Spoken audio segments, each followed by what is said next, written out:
Right now at 10, decision day in Virginia. Voters heading out to the polls in droves to decide who will lead the state for the next 4 years. And we've got the latest on all 3 statewide races and some of the high-profile contests in the Virginia State House. Your Vote 2025 coverage starts right now. Every 4 years, Virginians come together to elect a new governor, lieutenant governor, and attorney general. And this year, it's a blue wave. And tonight, we've got live coverage of all 3 major statewide races. We are starting with a look at the governor's race. Tonight, the Commonwealth of Virginia elected its first female governor, Democrat Abigail Spanberger. Outlets started projecting her victory within 55 minutes of polls closing tonight. She defeats the current Republican Lieutenant Governor Winsome Earle-Sears. We are bringing you team coverage from all around Virginia as the Commonwealth chooses its next elected leaders. We'll hear from Franklin White and Madison McNamee about the attorney general race. But first, Henry Graff and Sarah Shackles are covering the race for governor. Let's start with Henry at Abigail Spanberger's watch party. Riley, Jasmine, good evening to you. Yeah, the party still going here at the Greater Richmond Convention Center. We had all 3 candidates for statewide office speak not long ago, with Jay Jones just wrapping up here. But back to the main race here, that governor's race. The former CIA officer, now turned congresswoman, is now the governor-elect of Virginia after getting 56% of the vote. Abigail Spanberger saying that victory really sends a message to the Commonwealth and to the country. The race called earlier than expected, as you all were saying, just before 8 o'clock this evening. Spanberger speaking on the stage here for about 25 minutes, flanked by her husband and 3 children. She thanked supporters and campaign staff, but she was also quick to get down to talk about the issues: affordability, health care, reproductive rights. The Democrats saying voters chose the Commonwealth over chaos coming from Washington. She also took a moment to reflect on the history being made here. It's a big deal that the girls and the young women I have met along the campaign trail now know with certainty that they can achieve anything. It's a big deal. And so the real work now starts as she has to form a new administration and get things moving. She is going to meet with the outgoing governor, Republican, Glenn Youngkin, on Thursday. That's for a lunch and a meeting of the families. It's very traditional for the outgoing governor to welcome the incoming governor to the executive mansion for that event. Youngkin, or I should say also Spanberger, will be inaugurated now as the 75th governor of the great Commonwealth of Virginia on January 17th. We are live tonight here at the Greater Richmond Convention Center. I'm Henry Graff, Fox Richmond. Henry, thank you. Meantime, a very different story unfolding in Loudoun County. Lieutenant Governor Winsome Earle-Sears conceding to Abigail Spanberger. Sarah Shackles has been tracking that race throughout the day. She joins us now live. Much quieter there, Sarah. Riley, you are so right. The contrast between what Henry is experiencing and Abigail Spanberger's election returns is very different from what we're experiencing here. The crowd of maybe a couple hundred has mostly dispersed at this point. It is quiet. The screens are off. The music is off. It's more somber. We waited a few hours until Winsome Earle-Sears did come out just before 9:30 this evening. That's after doors opened at 6:30. Folks were mingling, drinking, conversating. Even after the results came in, so some of the news outlets started calling it. There was some boos, but folks mainly kept up with their conversating and their drinking and their merriment. And then when Winsome Earle-Sears came out to give her concession speech, everyone was very respectful listening to her. There was applause. She mentioned her faith a lot throughout her speech, and she also said that she wishes Abigail Spanberger success. She called her and wished her well and said that if Abigail Spanberger is successful, Virginia will be successful. But listen to what else she had to say. I thank you for giving me this very great opportunity, and it started, of course, when you gave my father the opportunity to come to this great country. I want to thank you because you believed in me, you who voted for me and who worked so hard to make our dream for Virginia come true. I still want to And of course, she must be feeling some disappointment. That's natural, but she was very gracious in her concession speech and said that she'd even volunteered to help Abigail Spanberger as she gets her policies and programs underway. Also important to note that sorry, just lost my train of thought.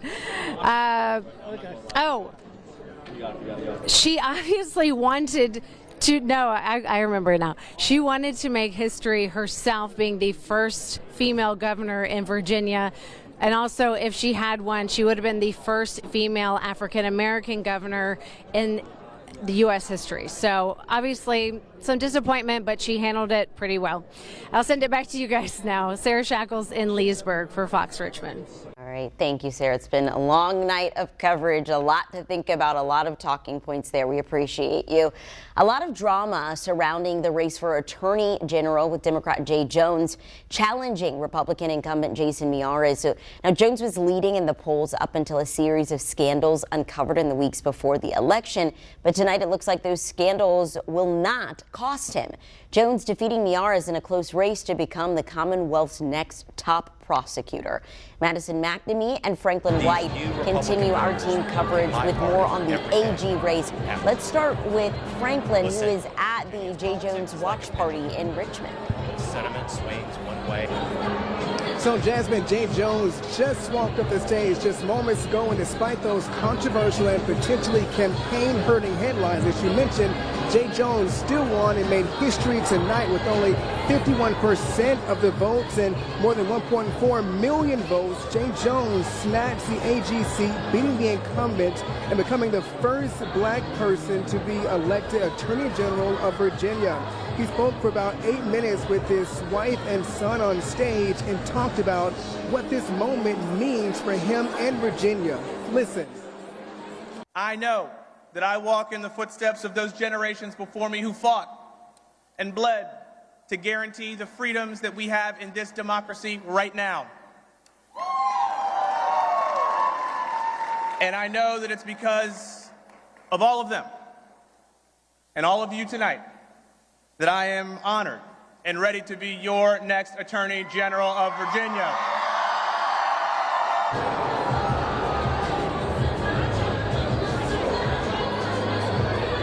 And so as you heard Jay Jones speaking there with his wife and son on stage, thanking the voters of Virginia who elected him Attorney General, he did say in his speech that he thanks Jason Miyares and he hopes to work with him soon before he takes office. We'll send it back to you guys.